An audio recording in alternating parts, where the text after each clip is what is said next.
मुख्यमंत्री अजित पवार आज रायगढ़ दौरे पर है। इस मौके पर मीडिया से बात करते हुए उन्होंने मुख्यमंत्री देवेंद्र फडणवीस और कांग्रेस के पूर्व मुख्यमंत्री पृथ्वीराज चव्हाण के बयान पर अपनी प्रतिक्रिया दी। उन्होंने कहा, मराठी भाषा ऐसी है जिसके एक साथ कई अर्थ निकाले जा सकते हैं।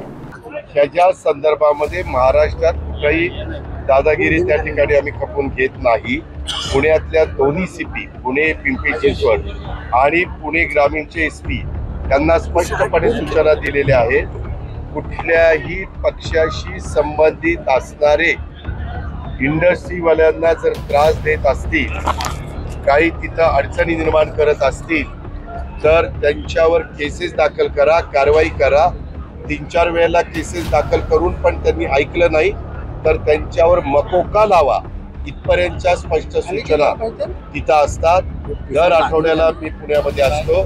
आम्ही सकाळी 6ला कार्यक्रमाला वेगवेगळ्या व्हिजिट तिथं करत असतो। हे पण आपण सगळेजण पाहता। तुमच्यातले तिथले पत्रकार पण आमच्याबरोबर असतात।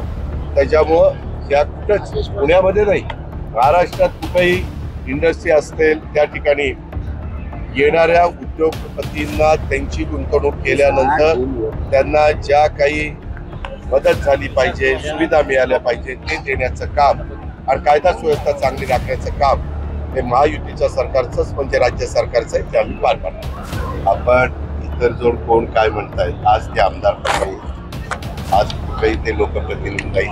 तुम्ही आता प्रत्येक महाराष्ट्रातल्या कुठल्या व्यक्तीच्या बद्दल ते असं म्हणतायत करून आम्हाला प्रश्न।